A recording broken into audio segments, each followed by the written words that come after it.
Hello everyone, today I am going to start with another topic of management, that is nature of management. And it's before yesterday, I cover up many topics of management like its meaning, its definition and effectiveness and efficiencies difference between each other and its relationship between effectiveness and efficiency.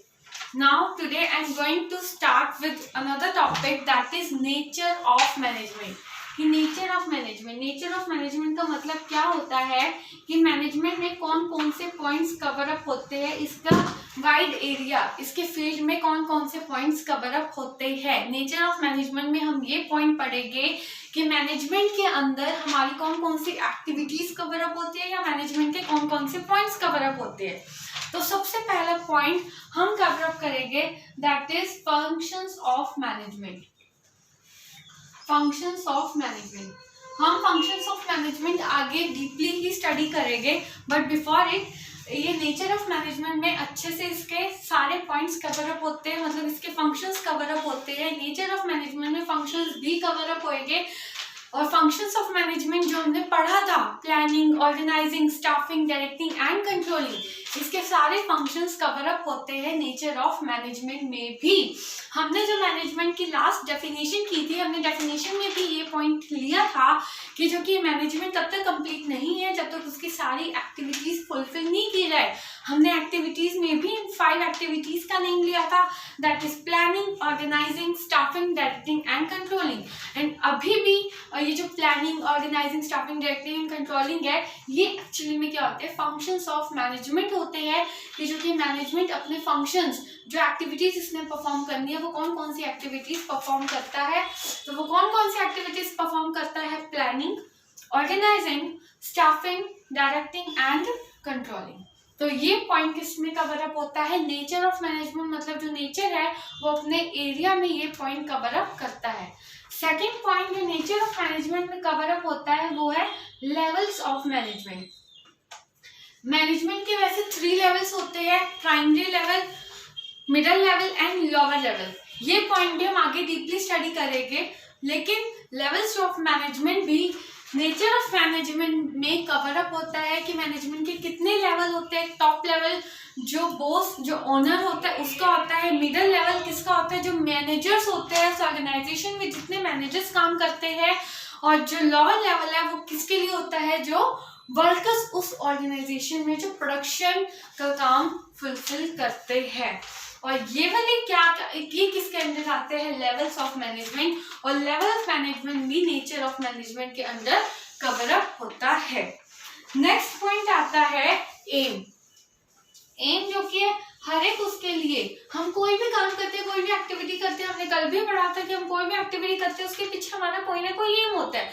अगर हम party करते हैं तो हमारा M क्या होता है, ताकि हमें खुशी मिले, या हम कोई भी क्लास में हम कुछ पढ़ा रहे हैं, कोई टीचर है क्लास में अगर कुछ पढ़ा रही है तो उसका एम क्या रहेगा कि उसके जिन स्टूडेंट्स को वो पढ़ा रही है वो अच्छे से मार्क्स गेन करे। तो हर एक में जब कोई ना कोई एम होता है हमारी हर एक एक्टिविटी में, तो ये एम जो कि मोस्ट इंपॉर्टेंट है, जो नेचर ऑफ मैनेजमेंट में उसका एम भी कवर अप होता है। एम ऑफ ऑल मैनेजर्स, इसमें क्या बोल रहा है, जो एम है हर एक मैनेजर्स का, मतलब जितने भी मैनेजर्स है उस ऑर्गेनाइजेशन में, चाहे वो टॉप लेवल मैनेजर्स हो, मिडिल लेवल हो या लोअर लेवल हो, जितने भी मैनेजर्स है उस ऑर्गेनाइजेशन में, उस कंपनी में, उनका एम जो कि है वो इक्वल होना चाहिए। अगर एम जो कि है मैनेजमेंट का इक्वल नहीं रहेगा तो ऑर्गेनाइजेशन का ऑब्जेक्टिव फुलफिल हम नहीं कर पाएंगे। एंड इफ एम इक्वल होता है तो ही हम ऑर्गेनाइजेशन के ऑब्जेक्टिव्स को कंप्लीट कर पाते हैं, फुलफिल कर पाते हैं। तो इस पॉइंट पे फोकस अच्छे से किया गया है कि एम जो कि है मैनेजर्स का वो इक्वल होना चाहिए, अलग नहीं होना चाहिए। नेक्स्ट पॉइंट, फोर्थ पॉइंट जो इसमें कवर अप रहता है वो क्या रहता है कि identify the special group of people. ये क्या करता है, स्पेशल ग्रुप ऑफ पीपल पे ध्यान देता है जिनका काम क्या रहता है, उसकी ऑर्गेनाइजेशन के कॉमन ऑब्जेक्टिव पे ध्यान देना। हम एक एग्जांपल लेते हैं, अगर आप हमारी ऑर्गेनाइजेशन में आते हैं, ठीक है, एंड अगर आपका हम अपने ऑर्गेनाइजेशन में आपको लेके आते हैं तो आपका एम क्या रहता है, इस ऑर्गेनाइजेशन से आप क्या उम्मीद करते हैं, उस ऑर्गेनाइजेशन में कि आप एक जॉब कर रहे हैं, आप उस ऑर्गेनाइजेशन से क्या चाहोगे, कि वो मेरे साथ अच्छा बिहेवियर करे, पहली बात। और मैं चाहूँगी कि हमारी कंपनी को, जो उनकी कंपनी है और मैं उनके वर्क करती हूँ, तो अच्छा प्रॉफिट मिले हम सबको। Very good. मतलब उनका एम भी यही रहता है कि उस जो भी हमारी ऑर्गेनाइजेशन में आता है, कोई भी वर्कर आता है या कोई भी आता है, कोई मैनेजर्स की पोस्ट पे आता है या वर्कर की पोस्ट पे रहता है, उसका ध्यान यही रहता है कि हमारी ऑर्गेनाइजेशन का प्रॉफिट होए और जिस वर्कर के साथ हमारी ऑर्गेनाइजेशन का जो रिलेशनशिप है वो अच्छा होना चाहिए। अगर हमारी ऑर्गेनाइजेशन अपने वर्कर्स के साथ अच्छा काम नहीं करेगी या अच्छे से रिस्पॉन्स नहीं करेगी, तो फिर वो वर्कर भी हमारी ऑर्गेनाइजेशन के साथ सेटल नहीं हो पाएगा और वो जॉब छोड़ के चला जाएगा। तो ये आइडेंटिफाई करते हैं स्पेशल ग्रुप ऑफ पीपल पे। अगर हम उनके ऑब्जेक्टिव पे ध्यान देते हैं तो हमें भी हमारे ऑब्जेक्टिव पे ध्यान देना पड़ेगा। वो तभी देंगे जब हम उन्हें उनके साथ कोऑपरेट करेंगे। प्रॉपर कोऑपरेशन के साथ ही वो हमारी ऑर्गेनाइजेशन के ऑब्जेक्टिव को फुलफिल करने में मदद करते हैं। तो स्पेशल ग्रुप ऑफ पीपल पे भी ध्यान देता है, स्पेशल ग्रुप ऑफ पीपल पे भी, मतलब जो हमारे ऑर्गेनाइजेशन में हमारे साथ काम कर रहे हैं। नेचर ऑफ मैनेजमेंट का ये भी काम रहता है, ये एरिया भी वो कवर अप करता है कि स्पेशल ग्रुप ऑफ पीपल पे वो ध्यान दे और स्पेशल ग्रुप ऑफ पीपल जो हमारे ऑर्गेनाइजेशन के ऑब्जेक्टिव को कंप्लीट करने में हमारी मदद कर रहे हैं। हमें भी उनके साथ कोऑर्डिनेशन रखना चाहिए ताकि हमारी ऑर्गेनाइजेशन का गोल अचीव होए। नेक्स्ट पॉइंट, फिफ्थ पॉइंट जो कवर अप करता है वो क्या कवर अप करता है, that management is concern with productivity. Management किस चीज से कंसर्न रहता है, प्रोडक्टिविटी से। कल हमने मैनेजमेंट का मीनिंग डिस्कस किया था, हमने मीनिंग में पॉइंट डिस्कस किया था कि management is an economic factor. और इकोनॉमिक फैक्टर में हमने क्या कहा था कि जो इकोनॉमिस्ट होता है उसका ध्यान कहाँ रहता है, उसकी प्रोडक्टिविटी पे, कि उसकी प्रोडक्शन अच्छी होनी चाहिए। तो ये पॉइंट भी हमारे नेचर ऑफ मैनेजमेंट में कवर अप होता है कि अगर उसकी प्रोडक्टिविटी अच्छी होगी तब जाके ऑर्गेनाइजेशन का गोल अचीव होएगा। तो मैनेजमेंट अपना ये पॉइंट भी लेके आता है कि वो प्रोडक्टिविटी पे ध्यान देता है कि जो उसकी प्रोडक्टिविटी है वो एफिशिएंट भी होनी चाहिए और वो इफेक्टिव भी होनी चाहिए। अगर उसकी प्रोडक्टिविटी एफिशिएंट और इफेक्टिव नहीं होगी तो ऑर्गेनाइजेशन का गोल अचीव नहीं होगा। और इन दोनों का मीनिंग हम अपनी कल लास्ट वीडियो में डिस्कस कर चुके हैं कि एफिशिएंट क्या होता है और एफिशिएंसी क्या होती है। एक हमारा सिर्फ टाइम पे ध्यान देता है कि हमारी टाइमली प्रोडक्शन होनी चाहिए और दूसरा जो हमारी कॉस्ट इफेक्टिव होनी चाहिए चाहे कितना मर्जी टाइम लग जाए। ये डिफरेंस रहता है दोनों का जो हम कल डिस्कस कर चुके हैं। तो जो कि मैनेजमेंट इस पॉइंट पे फोकस करता है कि जो ऑर्गेनाइजेशन की प्रोडक्टिविटी है वो अच्छी होनी चाहिए, एफिशिएंट होनी चाहिए और इफेक्टिव भी होनी चाहिए, तब जाके हमारी ऑर्गेनाइजेशन का गोल अचीव होएगा। नेक्स्ट पॉइंट जो हमारे nature of management cover up करता है, ये कवर अप करता है that management has to pay attention to fulfil the objective of interested parties. Interested party के ऑब्जेक्टिव को फुलफिल करना। जो इंटरेस्टेड पार्टी के ऑब्जेक्टिव होते हैं, इंटरेस्टेड पार्टीज कौन कौन सी होती है, हमारे जैसे डेटर्स होते हैं, क्रेडिटर्स होते हैं और जो शेयर होल्डर्स होते हैं, मतलब जो हमारी कंपनी में पैसा इन्वेस्ट करते हैं या जिन्हें हम पैसे देते हैं। अगर हम किसी को अपनी कंपनी से पैसे दे रहे हैं या उनसे लोन ले रहे हैं, बैंकिंग पार्टीज भी आ जाती है इसमें, बैंक भी आ जाता है। अगर हम किसी बैंक से लोन ले रहे हैं तो उसका मेन ऑब्जेक्टिव क्या रहेगा कि हमारी ऑर्गेनाइजेशन प्रॉफिट अचीव करे। या कोई भी पार्टी ले लो कि अगर हम कोई भी पार्टी है, अगर हम आपको बोले फॉर एग्जाम्पल कि आपने हमारी ऑर्गेनाइजेशन को पैसे देने हैं, कि हमें आपसे लोन लेना है, हमारी ऑर्गेनाइजेशन को आपसे लोन लेना है, तो आप क्या देखोगे हमारी ऑर्गेनाइजेशन में आप हमें क्यों पैसे दोगे? वो मैं क्यों दूंगी, क्योंकि अगर आप मेरी हेल्प करोगे हर चीज में और हर चीज में मेरी प्रॉफिट का वो करोगे तो ही मैं आपको लोन दे पाऊंगी। और अगर मैं इनके टाइमली उनका लोन वापस दे दूंगी तो ही हमारी ऑर्गेनाइजेशन में ये अपने इन्वेस्ट करेंगे। अगर बाई चांस मैं इन्हें लोन नहीं देती हूँ, अगर फॉर एग्जांपल मैं आपसे लोन लेती हूँ, मैंने आपसे लोन लिया 2010 में और आपकी पॉलिसी में ये था कि हमें आपको 2015 तक वो लोन दे देना है। बट हम 2015 तक आपका लोन कवर अप नहीं कर पाए, कुछ पेमेंट कवर अप नहीं कर पाए, तो क्या नेक्स्ट टाइम आप हमें वो लोन दोगे?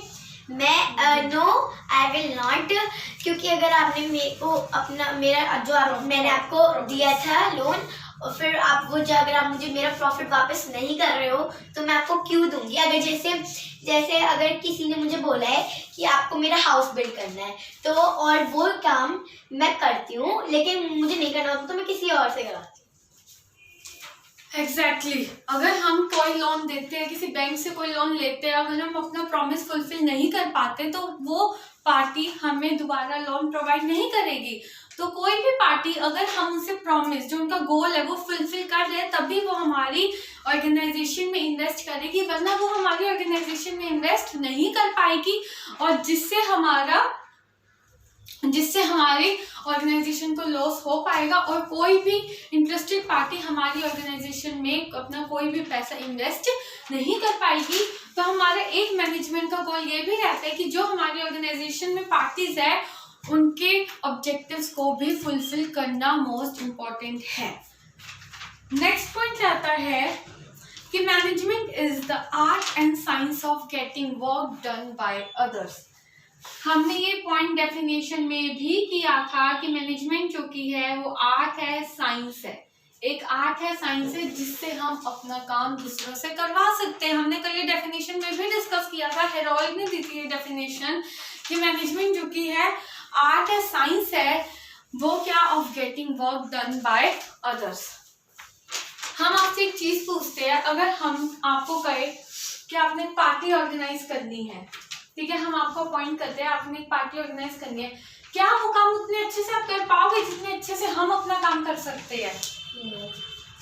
और अगर ऐसी किसी ने मुझे कहा है कि अगर जैसे उनका हाउस बिल्ड करना है या कोई भी उनका मुझे ऐसे प्रिंट आउट करना है जिसमें उनकी फोटो है कुशन की, तो और अगर वो काम मैं किसी और से करवाऊं और वो काम वो मुझे पता है वो काम वो गंदा ही करेगा, तो इसलिए मुझे वो खुद करना चाहिए था काम। और फिर वो मुझसे जो जिसने मुझे बोला ये काम करने के लिए वो मुझे खुश नहीं होंगे, ऐसे तो मुझे प्रॉफिट ही नहीं मिलेगा, इसलिए हमें हमेशा अपना काम खुद ही करना चाहिए। अगर बाई चांस हम इनसे अपना काम करवाते हैं, इन्होंने क्या बोला कि हमें अपना काम खुद करना चाहिए, लेकिन मैनेजमेंट क्या कहती है कि भाई मैनेजमेंट का काम यही है कि वो अपना काम दूसरों से करवाए। कैसे करवाए? अगर हम उसे मैनेज कर रहे हैं, अगर हम किसी इवेंट मैनेजमेंट कंपनी को अपना काम देते हैं, क्या हम उसको इतना ट्रस्ट कर सकते हैं कि वो हमारा काम उतनी ही परफेक्शन से करेगी? वो तब तक नहीं करेगी जब तक हम उसे मैनेज नहीं करते, सुपरवाइज नहीं करते।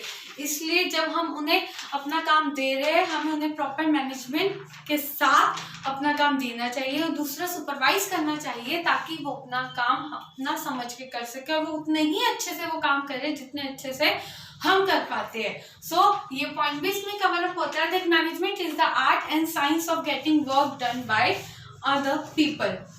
लास्ट पॉइंट जो इसमें कवर अप रहता है वो क्या रहता है that maximum result with minimum level of efforts, कि हमें उतना एफर्ट्स ना लगाने पड़े और हमारा रिजल्ट भी और अच्छा आए। मैनेजमेंट यही चीज सिखाती है कि with minimum level of effort इतने नहीं लगने चाहिए और हमारा काम जो कि हमारा रिजल्ट उतना ही एफिशिएंट होना चाहिए, उतना ही अच्छा होना चाहिए, ज़्यादा से ज़्यादा रिजल्ट होना चाहिए। तो ये काम भी मैनेजमेंट, ये वाला पॉइंट भी इसमें कवर अप होता है कि मैनेजमेंट क्या कहती है, maximum result with minimum amount of efforts, कि हमारे एफर्ट्स भी उतने ना लगे और हमारे रिजल्ट जो कि है मैक्सिमम से मैक्सिमम आए। ये पॉइंट भी नेचर ऑफ मैनेजमेंट में कवर अप होता है। तो नेचर ऑफ मैनेजमेंट में हमारे ये कुछ 8 पॉइंट कवर अप होते हैं। फर्स्ट हमने पढ़ा इसके फंक्शंस, कि इसके कौन कौन से फंक्शन होते हैं, जो planning, organising, staffing, directing and controlling. Second point हमने पढ़ा था इसके लेवल्स ऑफ मैनेजमेंट जो इसमें कवर अप होते हैं। नेचर ऑफ मैनेजमेंट में इसके लेवल कवर अप होते हैं, that is primary, secondary and lower level. Aim, इसका एम भी कवर अप होता है। जो मैनेजर्स, मतलब एम में हमने क्या पॉइंट पढ़ा था, जो मैनेजर्स का एम होता है उसे फुलफिल करना, मतलब जो मैनेजर्स है उसको जो एम है सब मैनेजर्स का इक्वल होना चाहिए ताकि हमारे ऑब्जेक्टिव फुलफिल हो ऑर्गेनाइजेशन का। फोर्थ में हमने क्या पढ़ा था कि वो स्पेशल ग्रुप ऑफ पीपल पे ध्यान देते हैं, मतलब जो हमारी ऑर्गेनाइजेशन में काम कर रहे हैं उनका काम यही रहता है कि वो हमारी ऑर्गेनाइजेशन के प्रॉफिट को अचीव करने में हमारी मदद करे। और प्रोडक्टिविटी पे भी ध्यान देते हैं कि प्रोडक्टिविटी एफिशिएंट होनी चाहिए। इंटरेस्टेड पार्टी पे भी ध्यान देते हैं कि जो भी हमारे ऑर्गेनाइजेशन से जुड़े हुए हैं, जैसे क्रेडिटर, डेटर्स जो कि है जो हमारे ऑर्गेनाइजेशन से जुड़े हुए हैं उनके ऑब्जेक्टिव्स भी फुलफिल करने चाहिए। और वो कैसे फुलफिल करेंगे? अगर हम उनके ऑब्जेक्टिव फुलफिल करेंगे। और उसके बाद हमने पढ़ा था कि मैनेजमेंट जो कि आर्ट है, साइंस है of getting work done by others. और लास्ट हमने पढ़ा था कि maximum result with minimum level of efforts. ये कुछ पॉइंट है नेचर ऑफ मैनेजमेंट के। Thank you so much. If you have any doubt relating to this topic or any of the topic, you can clear me on my comment session. Thank you so much.